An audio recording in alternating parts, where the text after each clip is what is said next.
dari kelompok 2 ingin mempresentasikan bab 13, yaitu meningkatkan kinerja. Saya akan menjelaskan menetapkan tujuan.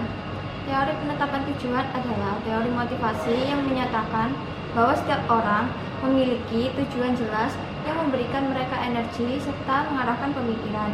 Dan yang kedua ada tujuan yang memotivasi, yaitu tujuan yang memiliki kekuatan, artinya tujuan mulia yang tampak bagi orang bernilai lebih tinggi. Dan yang ketiga ada tujuan luas, yaitu target yang secara khusus menuntut, terkadang bahkan seperti tidak mungkin untuk dicapai. Dan yang keempat ada batasan dalam menetapkan tujuan, yaitu menetapkan tujuan merupakan teknik manajemen yang sangat kuat. Poin yang terakhir yaitu menetapkan tujuan Anda sendiri, yaitu menetapkan tujuan juga bermanfaat bagi kita sendiri. Hal tersebut merupakan alat yang kuat untuk manajemen diri. Terima kasih. Terima kasih atas kesempatannya. Nama saya Denny Surya, NIM 2016-210165. Di sini saya akan menjelaskan tentang slide menekankan kinerja. Ada 4 konsekuensi kunci utama dari perilaku akan memotivasi bahkan menekankan perilaku seseorang. 1. Penekanan positif. Menerapkan konsekuensi yang meningkatkan kemungkinan diulanginya perilaku mengarah pada penekanan positif, yaitu dengan contoh ujian dan surat rekomendasi. Yang kedua yaitu peningkatan negatif, yaitu dengan arti menghilangkan atau menahan konsekuensi yang tidak diinginkan. Sebagai contoh, manajer yang memberhentikan karyawannya. Yang ketiga adalah hukuman, yaitu dengan arti menjalankan konsekuensi yang akan ditolak. Dengan contoh, mengkritik dan berbicara kasar dengan karyawan. Yang keempat adalah pemusnahan, yaitu dengan arti menarik atau gagal untuk menyediakan konsekuensi penekanan. Sekian dari saya, terima kasih. Terima kasih atas kesempatannya. Nama Roralivia Safira Putri, NIM 2016-210166. Di sini saya akan menjelaskan slide mengenai menekankan kinerja. Yang pertama adalah kesalahan mengelola penghargaan dan hukuman. Memberikan penghargaan bagi orang-orang dan kinerja tinggi adalah hal yang penting. Sayangnya organisasi dan manajer terkadang masih memperkuat hal yang salah. Untuk memanfaatkan penekanan secara positif, para manajer harus mengidentifikasi mata jenis perilaku yang diinginkan dan mana yang akan dihambat.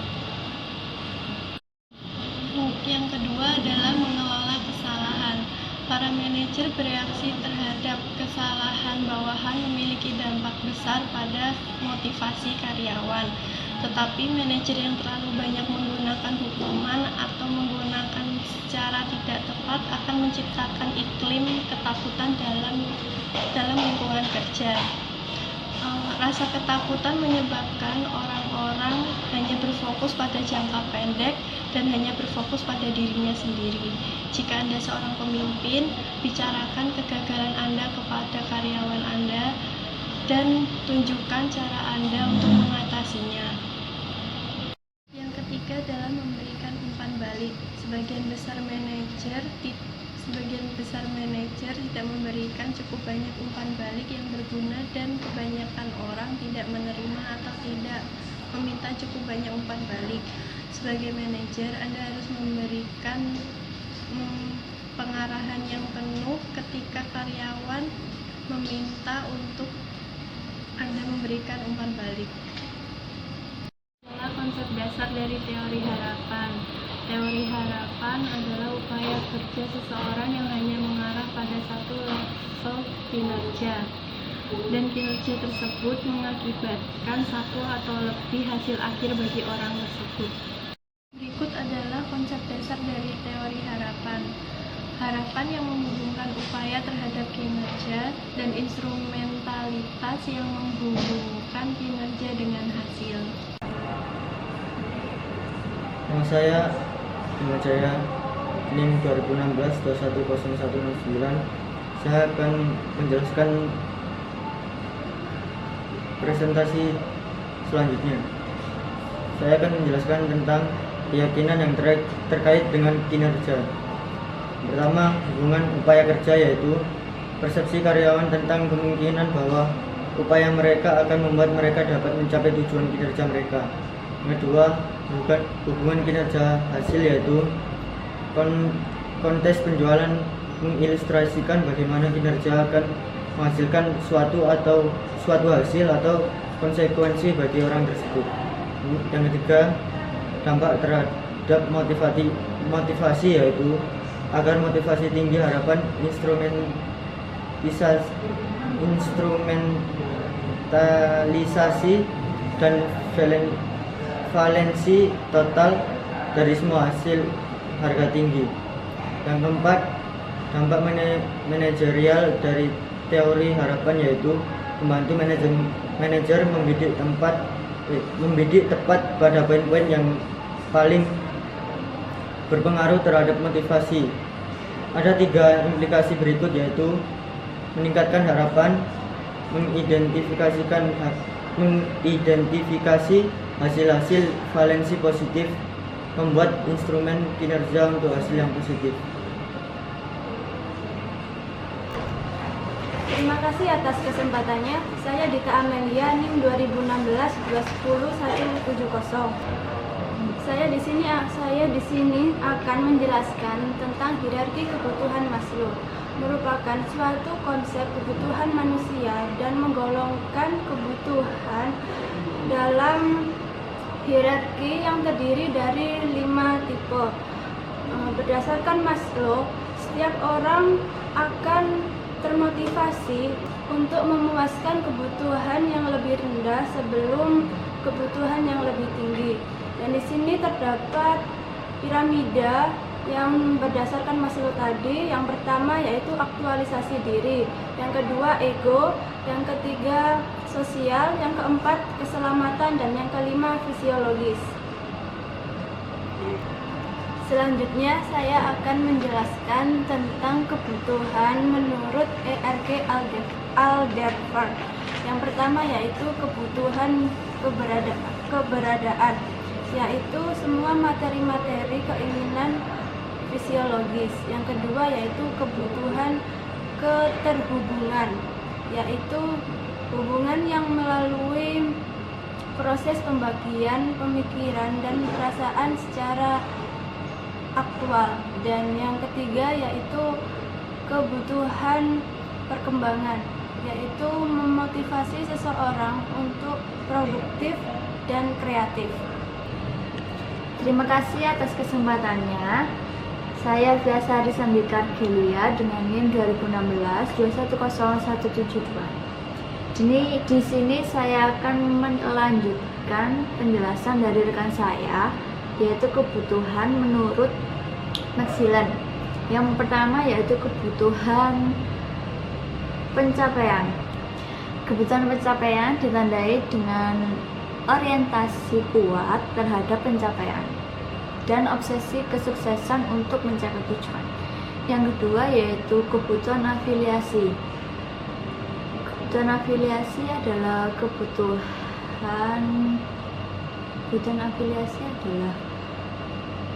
keinginan untuk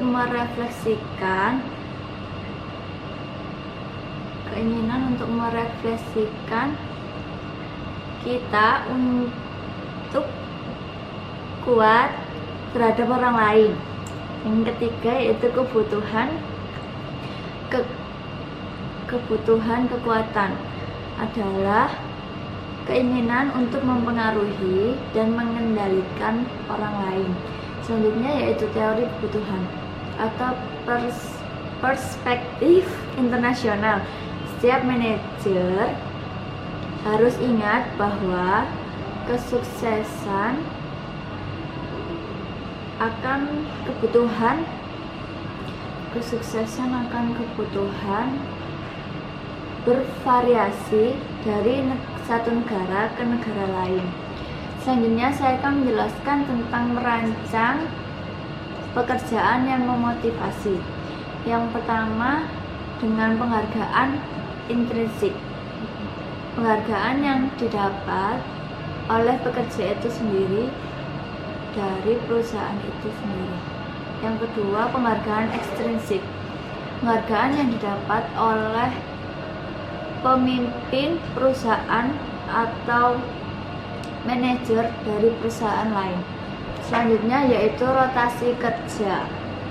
Rotasi kerja yaitu perubahan dari satu tugas ke tugas lain untuk menghilangkan kebosanan. Selanjutnya yaitu perluasan kerja. Perluasan kerja yaitu memberikan tugas tambahan untuk menghilangkan kebosanan. Yang terakhir yaitu pengayaan kerja, mengubah tugas agar lebih memberikan penghargaan, motivasi, dan kepuasan. Sekian presentasi dari slide saya, selanjutnya akan dijelaskan oleh rekan saya. Terima kasih atas kesempatannya. Saya Herlina Ramadhani dengan NIM 2016-210179. Di sini saya akan melanjutkan presentasi dari rekan saya, yaitu merancang pekerjaan yang memotivasi. Yang pertama yaitu faktor kebersihan ialah karakteristik tempat kerja seperti kebijakan perusahaan dan supervisi yang membuat seseorang merasa tidak puas. Yang kedua yaitu motivator, ialah faktor-faktor yang membuat pekerjaan lebih memotivasi serta perusahaan pencapaian. Selanjutnya saya akan mempresentasikan merancang pekerjaan yang memotivasi. Yang pertama yaitu variasi keterampilan, yaitu aktivitas kerja yang berbeda dengan yang menyangkut beberapa bakat dan kecakapan. Yang kedua yaitu identitas tugas, yaitu penyelesaian keseluruhan bagian kerja yang bisa diidentifikasi. Yang ketiga yaitu signifikansi tugas, yaitu dampak yang penting dan positif bagi kehidupan orang lain.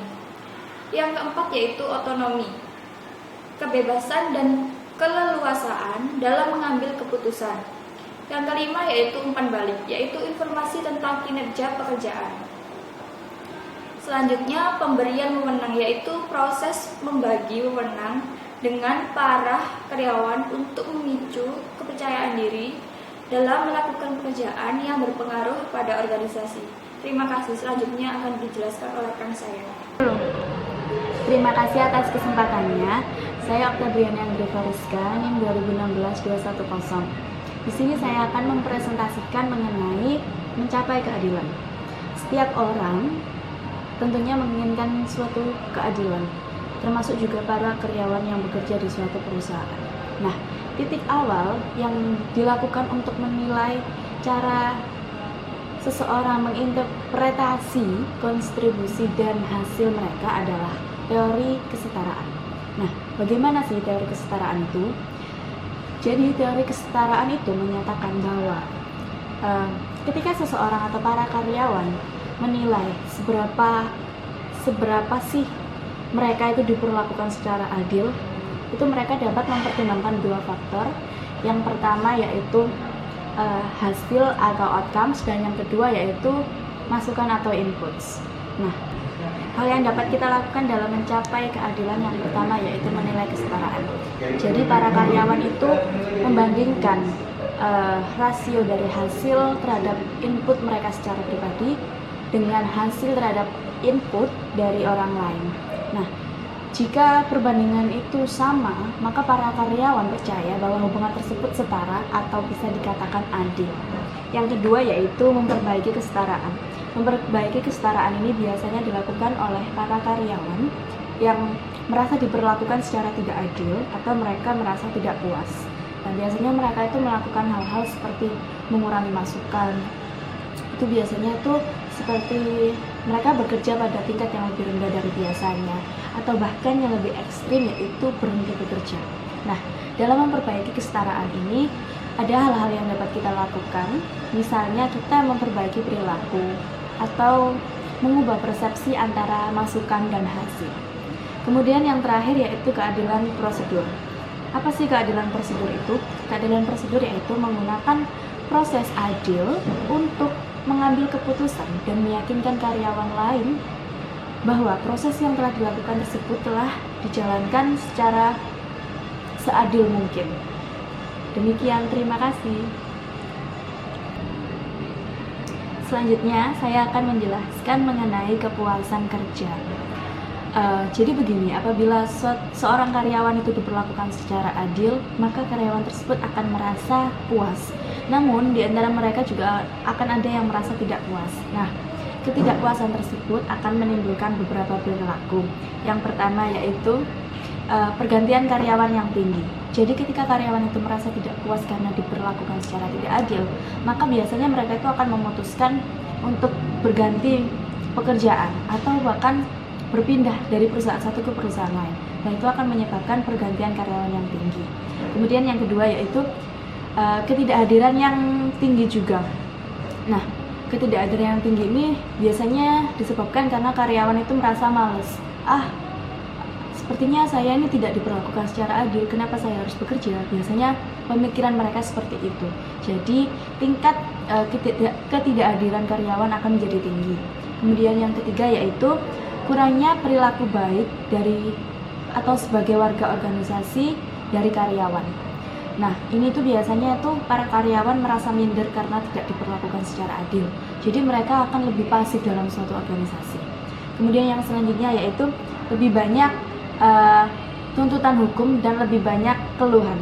Para karyawan biasanya yang telah diperlakukan atau merasa diperlakukan tidak adil akan banyak mengeluh dan akan lebih banyak menuntut.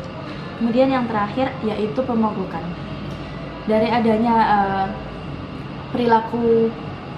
dari adanya perasaan karyawan yang tidak puas karena diperlakukan secara tidak adil, mereka akan melakukan yang namanya mogok kerja karena mereka merasa bahwa kehadiran mereka pun tidak diperdulikan oleh atasan mereka karena mereka diperlakukan secara tidak adil. Demikian yang dapat saya sampaikan, selanjutnya akan dilakukan oleh rekan saya. Terima kasih. Terima kasih atas kesempatannya. Saya Rica Kurnia Ramadhani, NIM 2016-210183. Di sini saya akan melanjutkan presentasi dari rekan saya mengenai kepuasan kerja. Dalam kepuasan kerja terdapat ketidakpuasan dalam bekerja. Itu merupakan muncul dari dalam diri kita sendiri atau berdasarkan persepsi kita mengenai apa yang kita inginkan, apakah sudah sesuai dengan yang diharapkan atau sudah sesuai dengan hasil yang didapatkan. Perilaku selanjutnya yang akan muncul ketika seorang karyawan tidak merasa puas dalam bekerja yaitu pencurian, sabotase, dan kekerasan. Hal ini bisa terjadi ketika gaji yang diberikan perusahaan kepada karyawannya itu dan karyawannya itu merasa bahwa gajinya itu tidak sesuai dengan apa yang sudah ia kerjakan. Nah, itu akan memunculkan suatu pemikiran atau karyawan itu ingin melakukan sesuatu yang buruk pada perusahaan seperti melakukan pencurian, sabotase, bahkan kekerasan. Selanjutnya yaitu kesehatan mental dan fisik yang rendah. Nah, ketika seorang karyawan bekerja tetapi dia tidak merasa puas, akan tetapi di satu sisi dia harus tetap bekerja karena mungkin suatu tuntutan ekonomi atau sebagainya. Nah, tentu dia akan merasa terbebani dan memikirkan hal itu terus sehingga dalam bekerja tidak maksimal dan dapat menyebabkan kesehatan fisik dan mentalnya menurun. Nah, selanjutnya yaitu kecelakaan kerja. Ini bisa terjadi pada pekerjaan yang berhubungan dengan pengoperasian suatu alat, misal pada sebuah pabrik atau pada pekerjaan bangunan atau konstruksi dan sebagainya. Nah, itu kan membutuhkan konsentrasi yang penuh dan jika mereka merasa tidak puas dengan pekerjaannya, maka mereka akan menjadi tidak fokus dan berbagai hal atau beberapa hal yang tidak diinginkan itu bisa terjadi. Selanjutnya yaitu layanan pelanggan yang rendah. Ketika seorang karyawan sudah merasa bahwa dia tidak puas dalam bekerjanya, maka dia bekerja itu seolah-olah tidak ikhlas atau tidak sesuai dengan apa yang mereka inginkan. Mereka bekerja dengan asal-asalan, apalagi jika kita ditempatkan di sebuah perusahaan yang berada di front office. Nah, itu kan membutuhkan suatu keramahan, kemudian harus merasa dekat dengan pelanggan. Dan jika kita merasa tidak puas, maka itu akan menurunkan kualitas kita terhadap pelanggan, dan itu dapat menyebabkan perusahaan itu menjadi tidak baik. Dan yang terakhir yaitu profit dan produktivitas yang tinggi. Produktivitas yang tinggi akan mempengaruhi kepuasan kerja yang tinggi pula, dengan persepsi bahwa karyawan itu mendapatkan gaji atau upah sesuai dengan apa yang didapatkan perusahaan dan sesuai dengan yang diberikan kepadanya. Begitu sebaliknya, produktivitas yang rendah itu akan menyebabkan kepuasan kerja yang rendah pula. Terima kasih. Di sini saya akan melanjutkan presentasi saya tentang kualitas kehidupan kerja, di mana terdapat program kualitas kehidupan kerja, yaitu program untuk menciptakan lingkungan kerja yang dapat meningkatkan kesejahteraan karyawan. Nah, program kualitas kehidupan kerja ini ada 8. Yang pertama, kompensasi yang cukup dan adil, kemudian lingkungan kerja yang aman dan sehat, pekerjaan yang mengembangkan kapasitas pribadi, kemudian yang keempat yaitu kepuasan untuk perkembangan diri dan keamanan, lalu lingkungan sosial yang membantu pengembangan identitas pribadi, kemudian kebebasan dari rasa prasangka, rasa kebersamaan, dan mobilitas ke atas. Kemudian konstitusionalisme merupakan hak untuk mendapatkan privasi, perbedaan pendapat, dan mendapatkan perlindungan hukum. Kemudian aturan-aturan yang dapat meminimalisasi pelanggaran. Ini berkenaan dengan pemenuhan kebutuhan pribadi dan keluarga. Kemudian yang terakhir yaitu tindakan-tindakan sosial yang merupakan tanggung jawab perusahaan. Lalu selanjutnya yaitu kontrak psikologis, merupakan serangkaian persepsi mengenai apa yang harus diberikan karyawan kepada perusahaan dan apa yang harus diberikan perusahaan kepada karyawan. Yang pertama misalnya apa yang harus diberikan karyawan kepada perusahaan. Nah, sebagai seorang karyawan kita kan digaji, maka tentu akan ada imbal balik terhadap perusahaan. Kita bisa melakukan dengan mematuhi berbagai peraturan yang ada di perusahaan, kemudian bekerja semaksimal mungkin dan melaksanakan apa yang sudah menjadi tanggung jawabnya. Kemudian apa yang perusahaan berikan kepada karyawan, misalnya sebuah perusahaan kan tentu membutuhkan karyawan. Nah, itu perusahaan bisa memberikan fasilitas yang mendukung karyawannya untuk bekerja dengan lebih baik. Kemudian juga bisa memberikan fee atau bonus ketika karyawannya bekerja dengan maksimal dan mencapai target. Demikian presentasi dari kelompok 2.